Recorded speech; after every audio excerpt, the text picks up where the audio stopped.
Sairam students, welcome back to another revision class. Today's class, we will revise two topics from your New Voices textbook. The first topic is a poem, The Poison Tree, and second one is a lesson, The Mouse. So students, just get your textbook and your rough book with a pen and let's get started with our revision. The first one is A Poison Tree, written by William Blake. He was born on November 28, 1757 in London, and he passed away on August 12, 1827. Okay, he was a poet and a painter.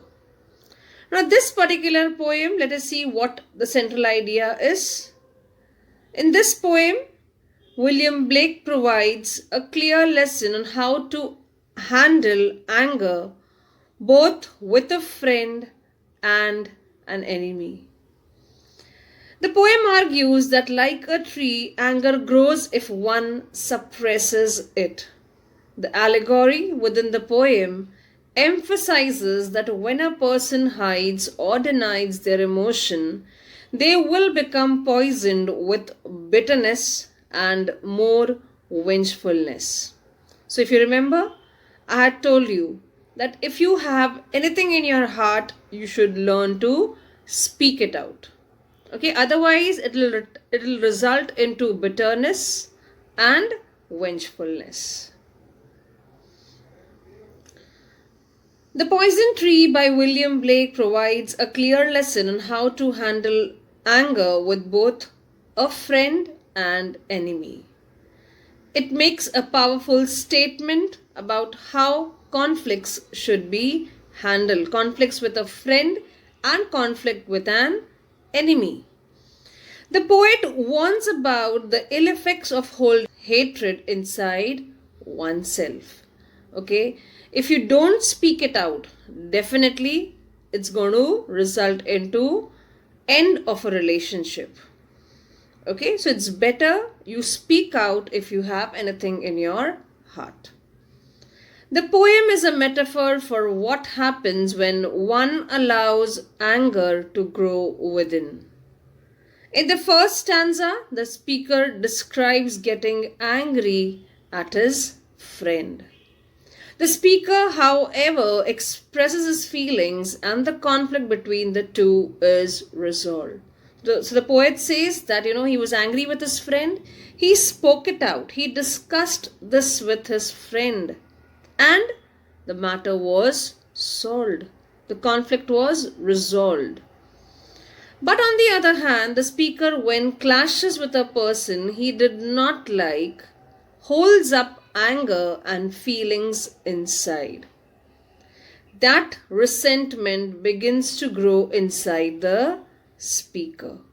Okay, so when he was angry with his enemy, okay, he did not speak. He held up his anger. He held up his feelings inside.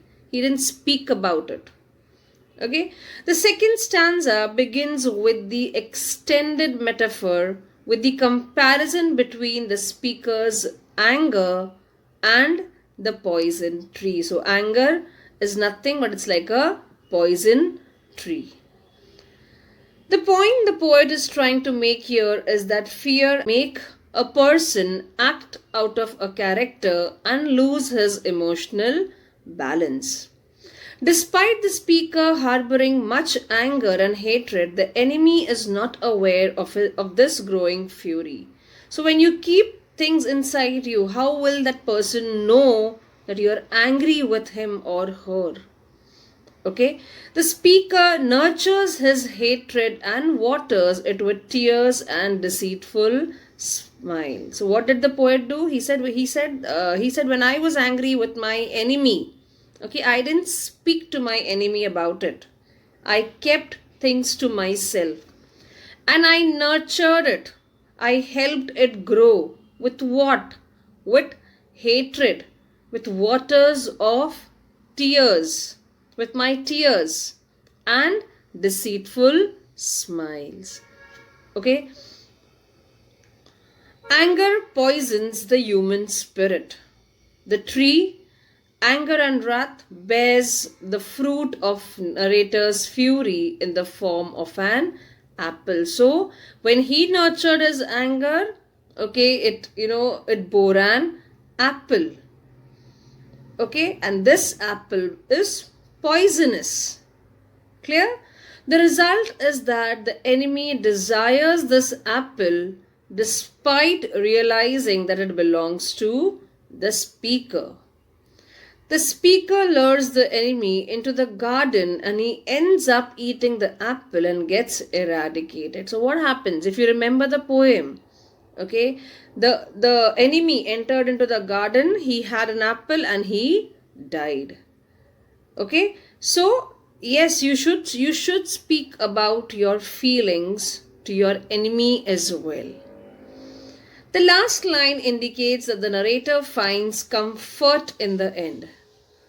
The poet trusts on the importance of communication between two people to avoid the fruit of poison tree. Yes, communication is very, very important. You have to speak out. Okay, if you don't speak it out, students, it's definitely going to end up relationships. Okay. Let's quickly go through the literary devices. The poem follows the rhyme scheme of AABB. The entire poem is AABB. If you remember, I told you about rhyming couplets as well. Rhyming couplet is 2 lines of same length and rhyme which complete one thought. Okay, so here I have the poem for you. If you see, every line ends with AABB. Okay, so the entire poem, the rhyme scheme is AABB. Let us see the figures of speech used in this poem. It's a metaphor, extended metaphor. Till it bore an apple bright. Here the apple is the metaphor of fruit of his grudge, of his anger. Personification waters the wrath with fear. Repetition, I told my wrath did end. Okay, repetition of words. Alliteration, and I sunned it with smiles. Again, the sound of S. Till it bore an apple bride. Sound of B. Antithesis, and it grew both day and night. So day and night, they are 2 opposite words in the same line. Again, night and morning with my tears. Night and morning, 2 opposite words in the same line. Now students, this is the reference to context given to you as homework, which I will be discussing. And my foe beheld it shine, and he knew that it was mine. What did the foe see? The foe saw the fruit of poet's wrath, that is an apple. So please make a note, jot it down students. Okay, so what did the foe see? The foe saw the fruit of the poet's wrath, that is an apple. Why did it shine?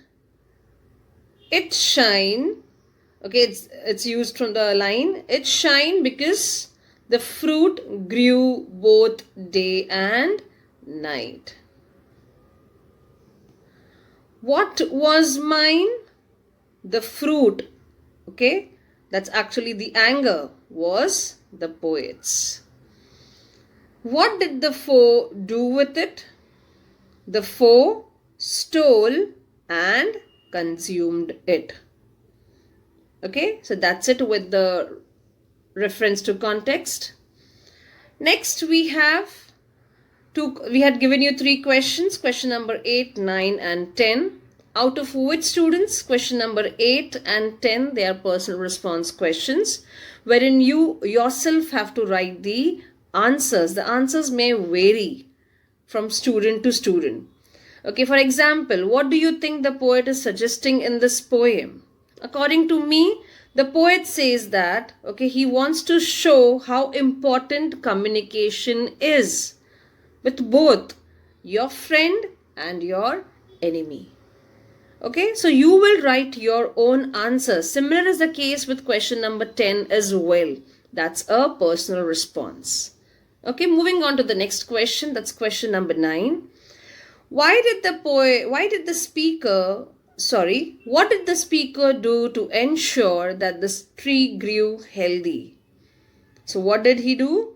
The poet took great care of the tree by watering it day and night with tears, sunned it with smiles and deceitful wiles. And that is how the speaker ensured that the tree grew healthy. Clear? Few synonyms for you all. Wrath is anger, foe is enemy, deceitful is dishonest, and bore is produced. This was a very quick revision of your poem, The Poison Tree.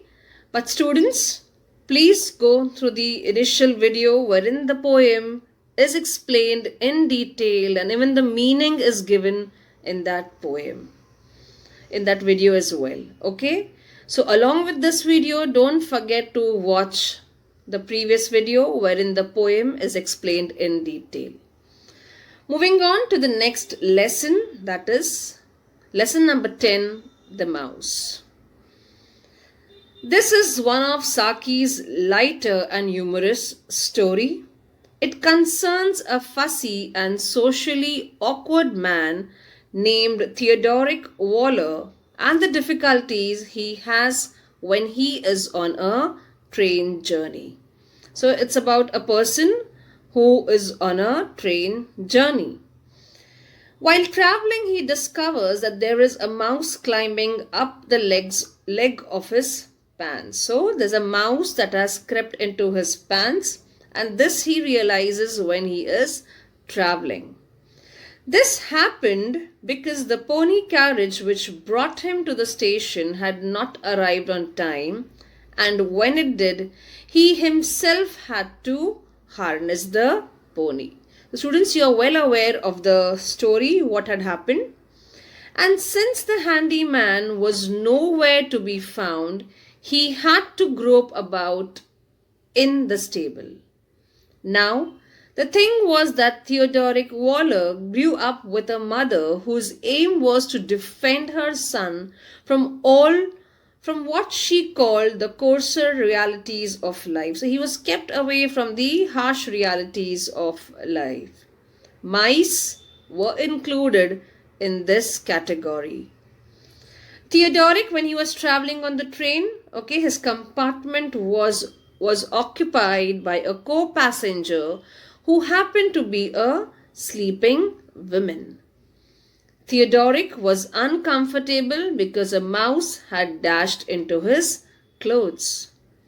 Now, as the mouse wiggled its way into his clothing, Waller realized that the only way to free the mouse was to remove his clothing.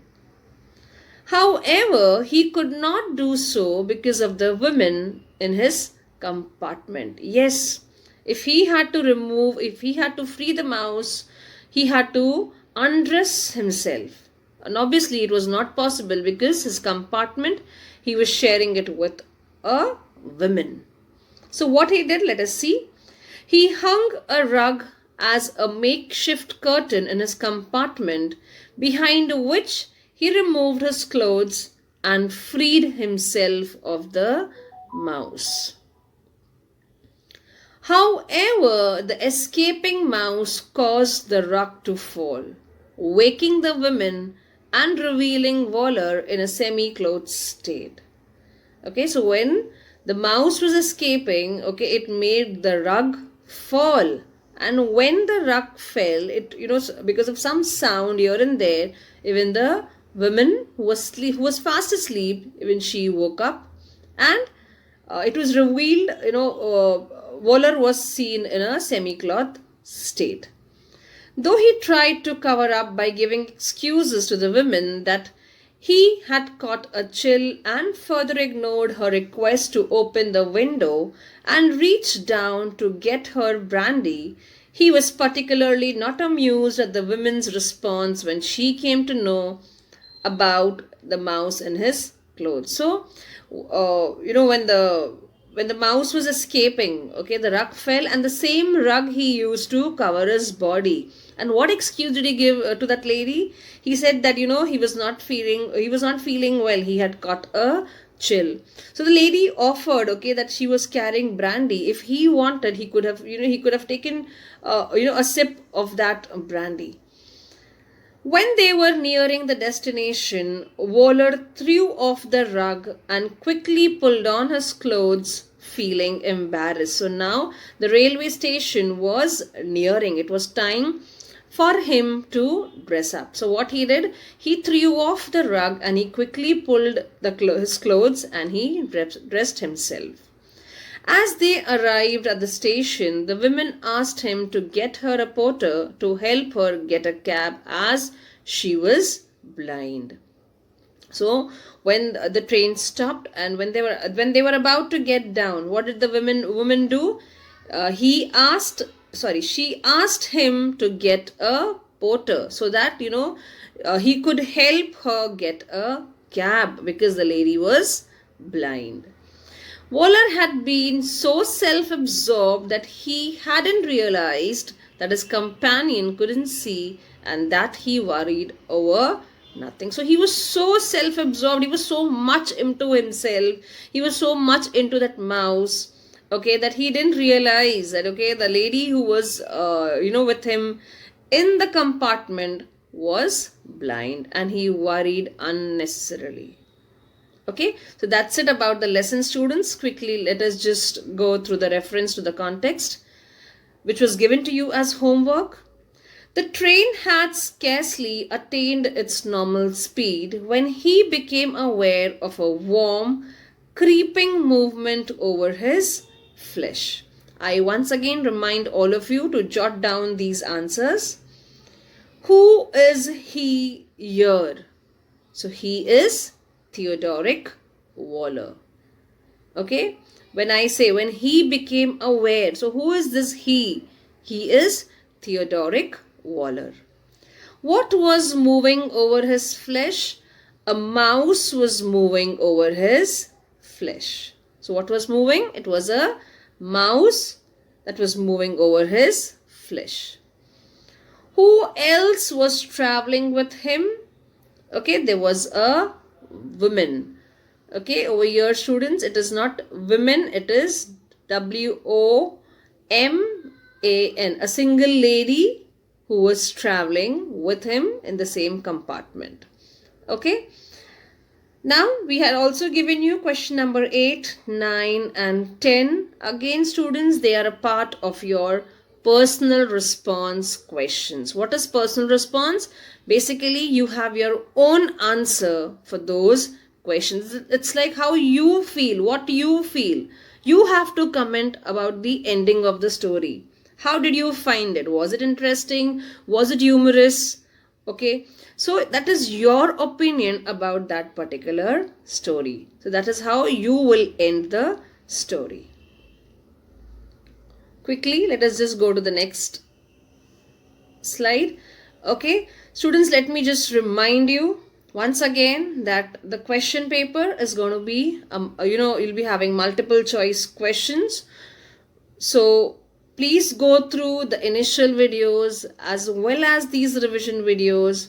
Be very, very attentive in your live lectures as well.